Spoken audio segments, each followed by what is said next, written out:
Hi, everybody. Charlie here. This week it's episode 120 of the Cherry Podcast. Grayson and I talk about the Lebron Triple Logo man getting graded authentic and going on auction over at Golden. We talk about some of the huge cards that have come out of new Prizm football. We look at some underrated Marvel sets and we take your questions live. Thanks for listening, guys. We will see you on the next episode. Bye. The Cards 360, hello from California. I would prefer Californian weather today. It's not nice down here in Hobart. Briggs reckoned it was basically the same as Melbourne, though. He claimed in the DMs. He said it was the same weather in Melbourne. He hadn't been here long enough. That's true. Hadn't been here long enough. Because the snow starts to hit different. Yeah. Yeah. Actually, I haven't. This is so. I mean, a lot of people, I'm sure, are already asking the questions why I'm wearing a leather jacket. Yeah.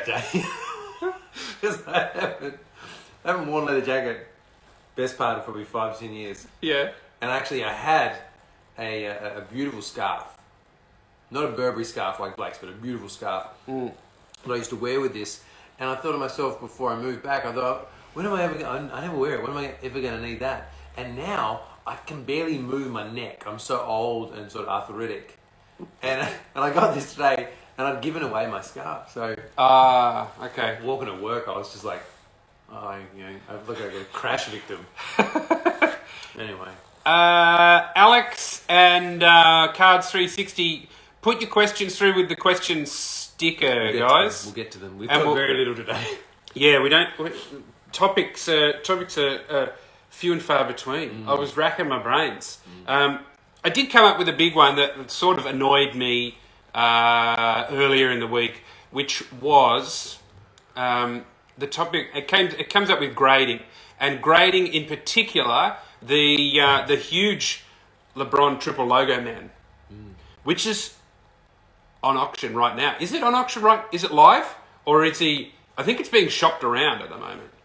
At the moment, it is on a road trip. Sure is. With Ken Golden.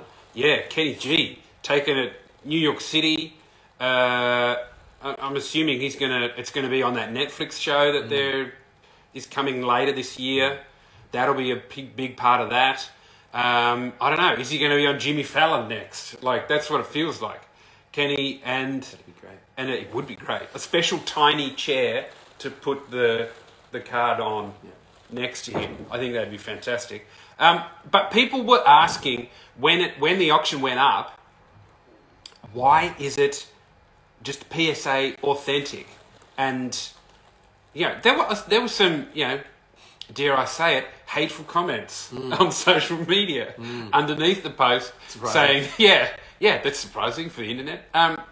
This is a joke. Why would you even get it graded? So dumb. Which to me feels like sour grapes of like, well, you didn't pull it, so you're just trying to shit on it. Yeah. But why is it do you think that it's just PSA authentic? Is it even important for a card like that, which is so unique, that does it even need a grade, a number? I'm going to answer your question with a story. That's good. I like stories. I think it's relevant. Yeah. 3 or 4 years ago, I lose track of time these days. Sounds like a Norm MacDonald story. On account of I'm older these days. Yeah. Guy up in northern Canada. And 3 or 4 years ago, I was in the market to buy myself a Brady Contenders auto, the only auto of him in his rookie year in his Pats kit. And I found one, and it was slabbed PSA authentic. And I didn't understand at the time. I looked at it and I was like, oh, it looks to be in really good condition. I don't understand why it would be graded authentic. It looks like way better than the PSA 2s or the PSA 3s or whatever. Yeah.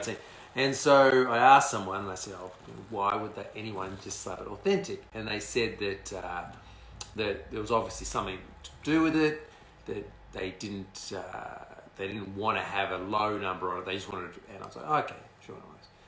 And it was the way it was described to me was, you don't want that card in that case. It's basically saying there's something significantly wrong with this card. Avoid. So it was 70,000 the person had offered it to me for. And I chose not. I chose not to buy it because it was in a PSA authentic slab. Yeah. Now, let's fast forward. Yeah, yeah.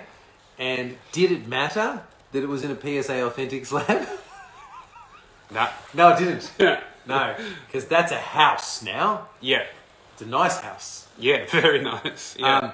So to those people that are questioning if you should have it in an authentic slab, and is there something significantly wrong with it? Yes. Should you have an authentic slab? Yes. Will it have any negative impact on its value? Absolutely not. At all. Not for things like that, surely. And even less down the track. So yeah. I mean, all it's done is make sure that, you know, this card, that because it is the one of one, now we know that it's in that slab. Yep. Yeah, it can't be, there can't be any others of it faked and appear on the marketplace, because we know that it's in that slab. It's a PSA authentic. I mean, all it does is really is speed up the sale process and make everything official. I bought a Kobe Logo Man Auto some time ago, and I'm not 100% sure that it's authentic. Right. So, and I don't want to pull that trigger. Yeah. I'm not. I just need to be in a space, like I need, you know, a week away in like a little tiny house with a nice deep bath, some candles, and like I'll have a little phone there, and Dale just send me a message with just a thumbs up or a thumbs down when we get the slab back, and I'll be ready for it. You know, I'll be watching like I don't know, like NCIS or something. Yeah, something comfy. Yeah.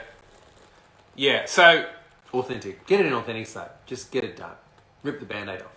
Yes. Yeah. It's really just there to say that this is the one, this is official, and a number doesn't matter. Like, is it going to be more? Is it more valuable if it's a 10 or a 9 or an 8? It's still the only one of that card. Yeah. And I mean, the other thing too is, and I think they're great. I love watching their highlights. I don't watch their breaks. I don't watch anyone's breaks. No. Just it hurts me to watch people's breaks because I remember how good I was. Yes. Yeah. That's tough. It's like Michael Jordan watching the Hornets play. Yeah. You can see it in his eyes. Like if I sit there and watch... What are you doing that for? Yeah. If I sit there and watch Blake all day, I'd be a mess. Yes. Because, you know, anyway. Or more of a mess. So, where I was going with that, I totally forget, to be honest with you. But I think it was a good joke, I think. That was all I had. What do you think about the card? I was asking someone the other day. They came in, they were talking about the Triple Logo Man. What do you think about it just to look at? Apart from, you know, obviously the heritage, the 3 logos. I was talking with a guy, and we were like, it's not visually much. Yeah, I'll just touch on. I did remember what I was talking about. Backyard breaks. Yes, huge moment, and in their true fashion, so many elements of it were like a David Blaine performance. Like were they? I only saw the highlight. The camera moves really quick, and then it goes somewhere else, and it's like easily you can just imagine him go and you know, open up that orange over there, and opens it up, and there's like a flawless triple logo man of LeBron. Or he's like, look in your pocket. Oh, what's there? There it is. So, and they've got that kind of aura about them of being completely sort of off. You know, nothing's off limits. Yeah. So, if you didn't have it in an authentic slab, I'd imagine there'd be a certain amount of, well, is it though? Yeah. Like, did they fashion a flawless, case and then put cards together? Like, so I think for that, regardless, it needed to be authenticated anyway. Yeah. It wasn't like it was busted on latent, with like the hobby royalty. Yeah. Anyway, do I think it's aesthetically pleasing? I think for a triple logo, man, it is. Cards are so small. Yeah. Oh, there is sort of what else can you do with that space? Yeah. I mean, I've seen some amazing things. I think Mac has seen some amazing things on a piece of rice. I remember I was at Ripley's, believe it or not. Must have been 12 or 13. Some amazing things you can put on rice these days. Yes. Incredible things they're doing with rice. Yeah. So compared to that, no. Compared to a mural on a bridge, they've done a fantastic job. Yeah. I mean, obviously, an incredible relic with that amount of history. We've got, what's on it? It's a Heat patch, a Cavs patch, and a Lakers patch. Yeah. So, amazing. Yeah. Amazing.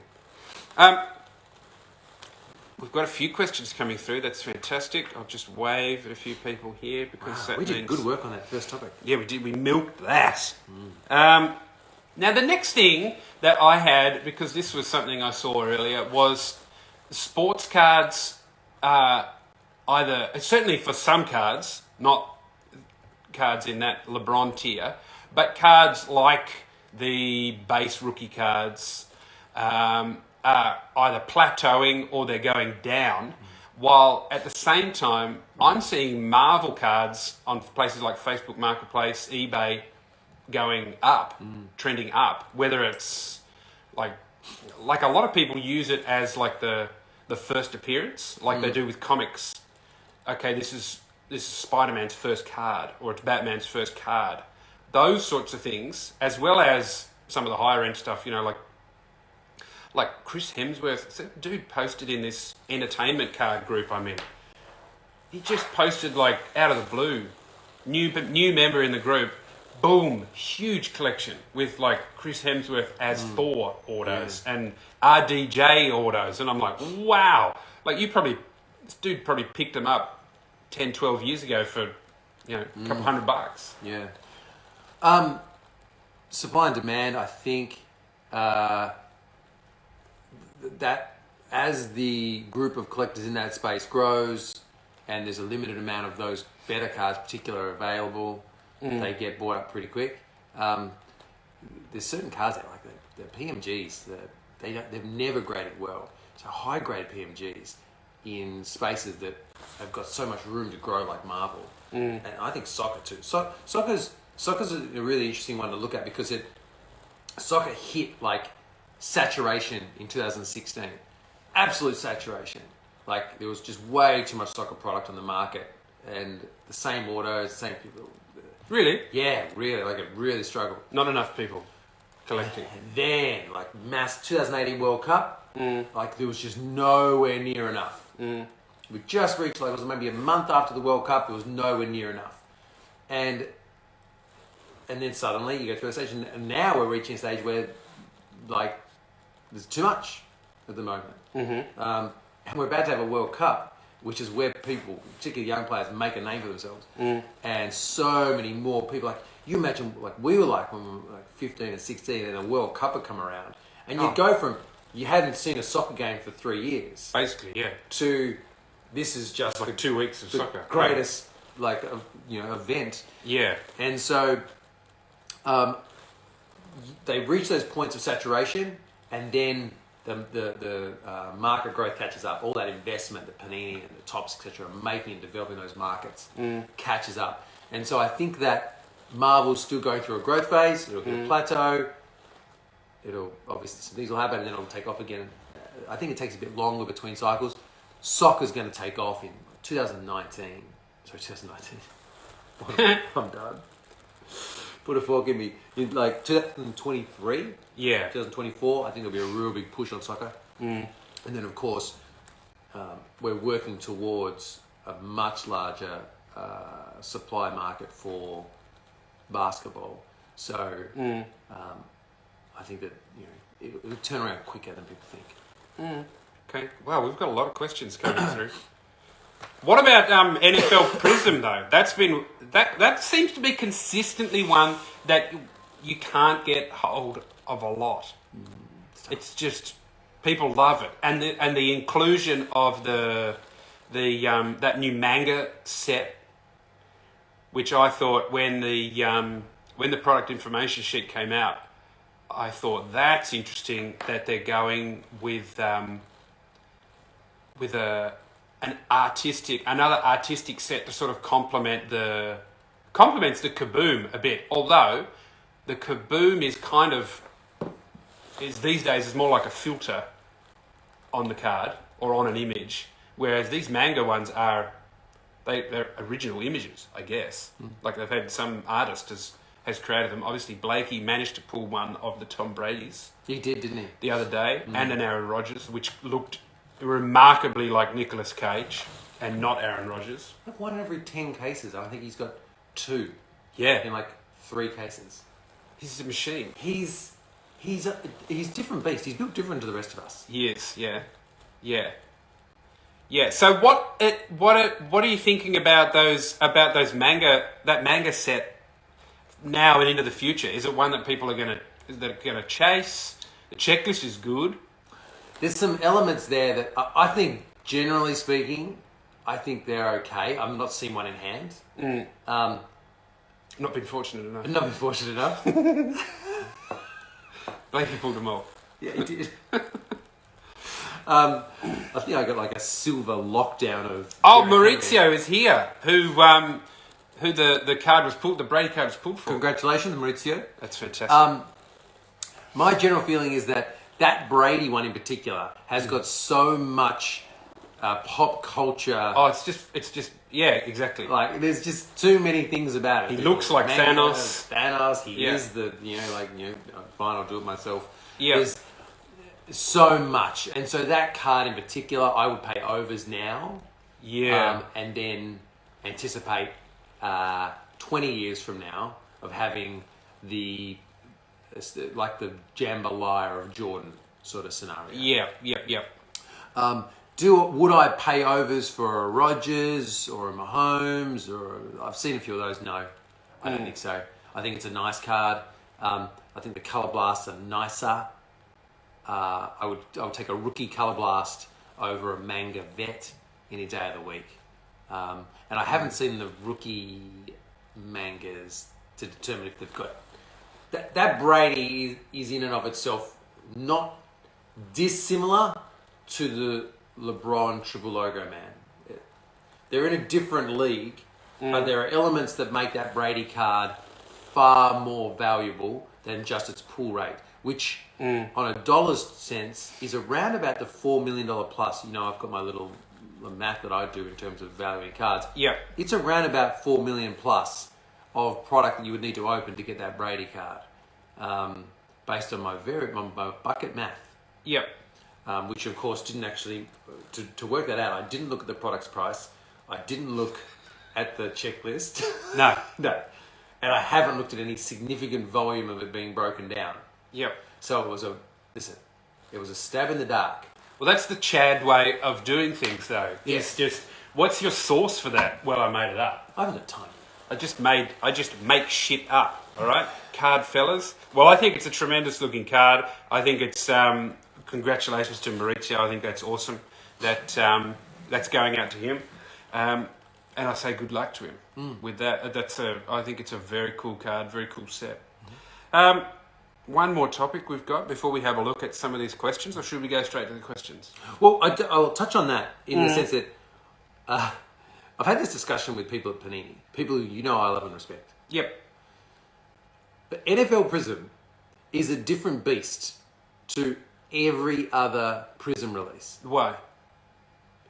It's just built different. It's got so many layers of just awesomeness. It's got I think the variations are prettier. It's got the snake chase, which they don't have in it. They've only got that in the baseball, which doesn't feel the same. It's got the layers of inserts. I feel like the layers of inserts, if you could get like a manga, like Ronaldo and a stained glass. I know they use stained glass in Mosaic. But they've got Mosaic football too. If you could get a stained glass, if you could get this tiering of inserts in like basketball or in soccer, in like wrestling, you said all that. I just think it's. I like it, and I actually even like, and I've said this before too. I like the gold vinyl variation of the Color Blast. I think it's a stunning card with the gold vinyl behind it. But yeah, NFL Prizm is like NFL Prizm's here, and it's like a basketball Prizm. Well, you reckon the gap is that big? Oh, it's huge. It's not even close. And the NFL checklist, and you can go through the variations that we got when we broke our breakdown for singles. The NFL checklist is a who's who of who isn't. Like I'm pretty sure that every single variation we got was of someone who I thought played ice hockey. Yep.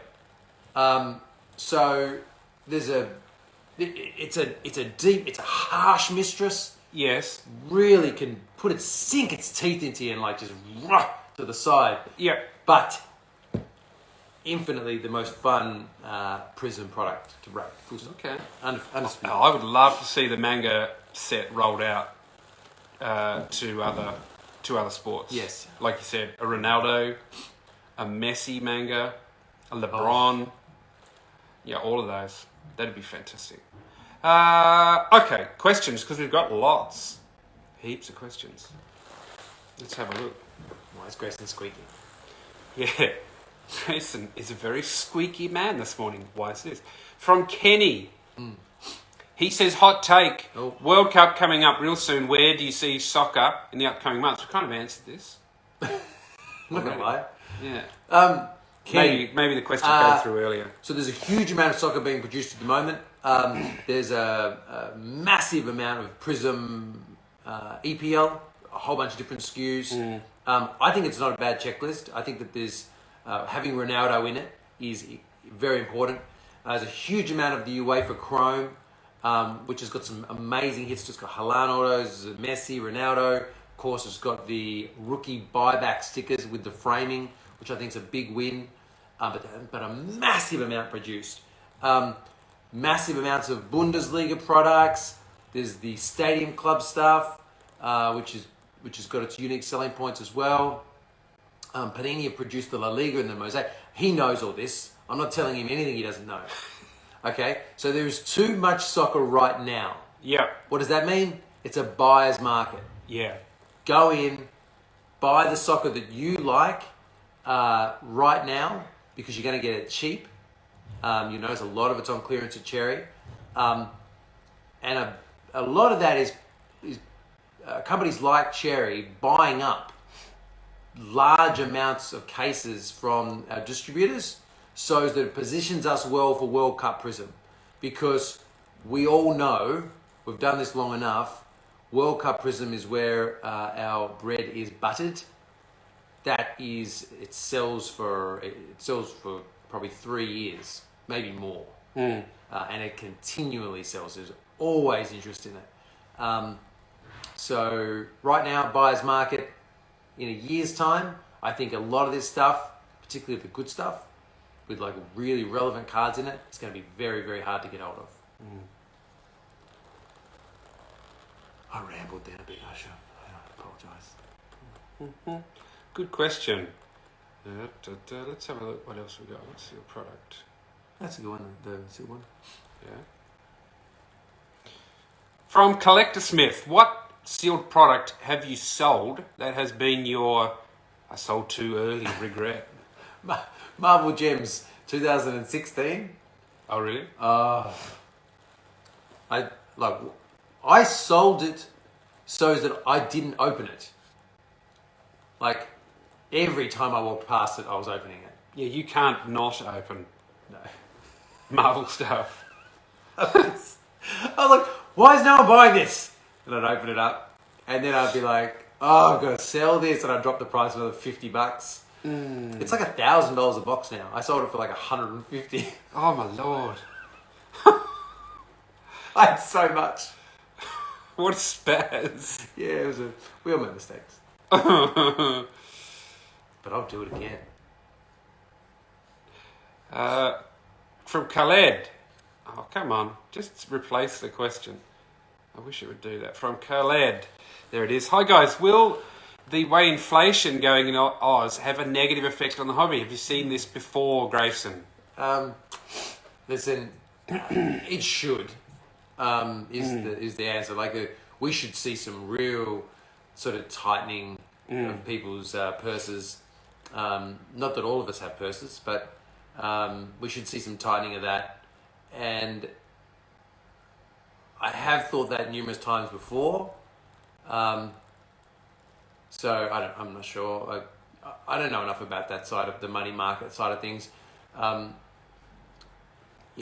Sometimes you have a lot of people that buy a lot of cheaper product, and then sometimes you have a few people that buy a lot of expensive product. I'm seeing that at the moment. There's a few people here in Australia that are spending huge money on like really top end product, and I'm seeing some amazing results too. Dungeon Master Break to Chris Rimpus, a long time Cherry customer and friend, sometimes enemy. He hit one of the best cards I'd say that's ever been hit. Yes. In Australia. Not as good as the 1/1 Giannis Immaculate Rookie that I hit for him. And then convinced him to sell for about 2,500. I don't remember how much. It wasn't a lot. Yeah. Okay. So he thought this was a cuddle. It's actually a punch. Probably one of the top 10 cards I'd say ever hit in Australia. Yes. Okay. That's the Kobe 101. Kobe 101 logo. Oh, it's beautiful. Yeah. It's so pretty. Yeah. So yeah, and that's a big. That's someone like going like, I'd like to bust a box at 1819 flawless. Yeah. And I've got those little drones from Star Wars out trying to find that customer. Yeah. The ones that chase Obi-Wan around. Yeah. Yeah. Little cherry ones. Yeah. Beep. Yeah. Who is this guy? Yeah. Good question. Yeah, it is a good one. Get rid of that. Why is Carly trying to make me anxious? Yeah. Alexander. Oh, Can you learn quicker than like a rat with cheese? Honestly, Look at your fingers. I'm tapping it. Oh. Investor card. Oh. We are live. Hi guys, what do you think the LeBron Triple Logo Man will sell for on Golden? I don't think we addressed that. We just talked about the authentication. What do you think it could go for? I mean, it's obviously going to be pushing into the millions. Well, I think it pulls up really, really hard at $1 million. I can't see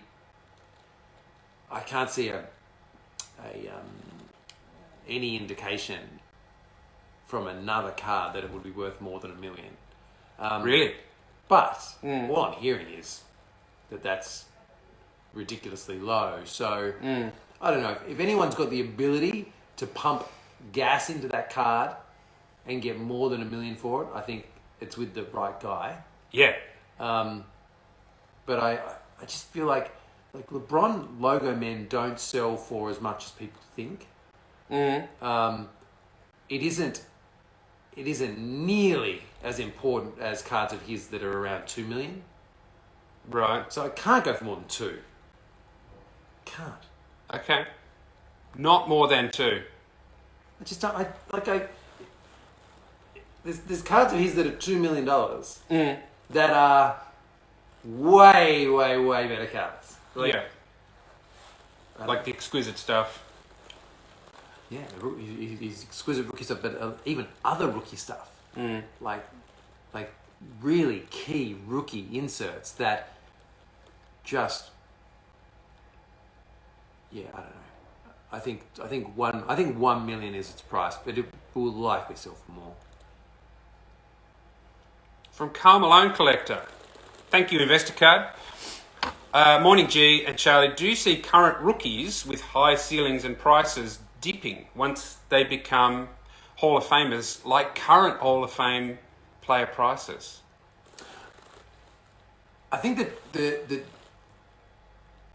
remember, you had to wait 20 years for Jordans to really get recognised. Now, are you going to have to wait 20 years again? I'm not sure. But the amount of people that are coming into the hobby right now that are going to recognise LeBron and Zion and who else? Luka and Curry as the guys that represent what they're going to consider to be the greatest time in basketball and in collecting. Those are 15 to 25. They're going to have money in 10 years, 15 years. So those guys are going to become Hall of Famers around then. Some of them a bit earlier. That's when they get the real juice put into them. So I feel like they're going to be worth a lot more. I feel like the one thing people have to understand about the space is that the trading card as a investable asset was actually undervalued. It appears exceptionally undervalued for a long time. And I make this point to you probably more often than I need to, but if it cost you $4 million to get that Brady card out of that piece of foil, then at some point in time, its value is going to move closer to that. Like, it's not going to get anywhere near it. No. But it's going to have to move closer to it because there's not another one that's being opened without $4 million worth of stuff being opened and it coming out. Yeah. That's just the statistics. So, I think that... I don't know, does that make any sense? Good question.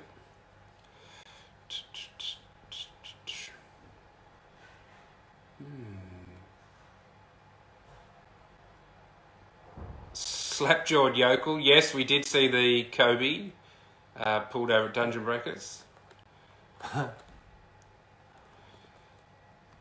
Alexander.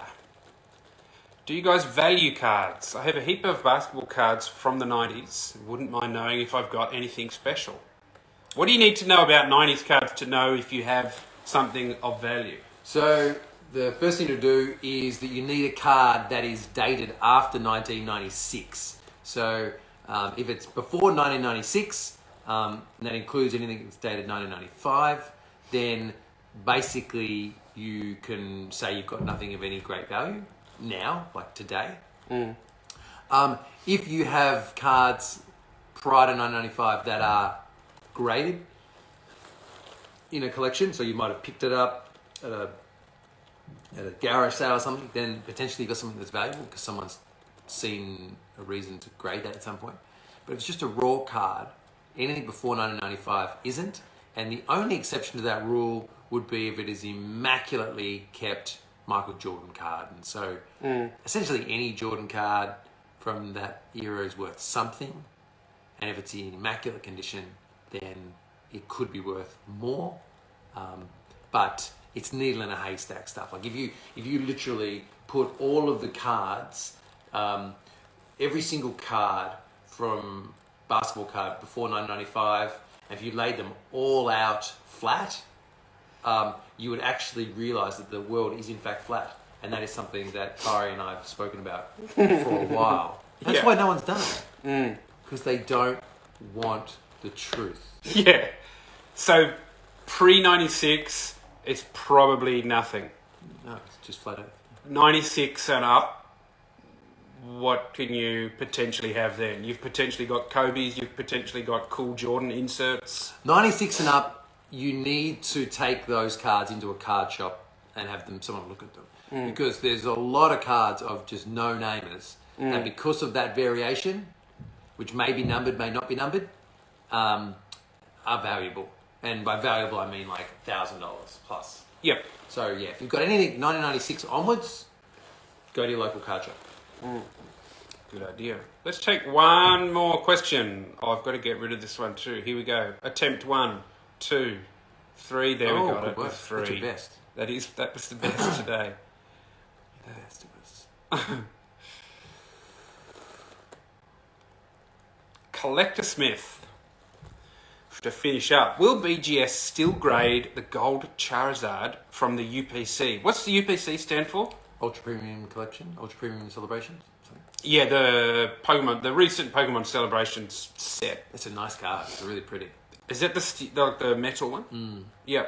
To answer your question, I don't know. It's a question that Dale would be able to answer. If you would like an answer to that, open up a support ticket. That'll piss him off. Yes. Open up a support ticket. He will find out for you. My understanding is that they aren't currently, because the process of the slabbing of the card, sealing of the card, is actually damaging the metal. Okay. But I believe that both grading services are working tirelessly with Elon Musk to try and develop a new way to actually slab them. And Yeah, because there's a lot of people buying them who want to get them slabbed. yeah. How do you grade a steel card? The same stuff, I guess. Well, they grade the metal cards all the time. Yeah, from like like basketball. just corners, Just edges, surface. This cheap Pokemon one's just like basically catching fire every time they seal it. So yeah. Thank you, everybody, for your great questions. Thank you for tuning in. And we will see you on the next episode. Bye. Bye.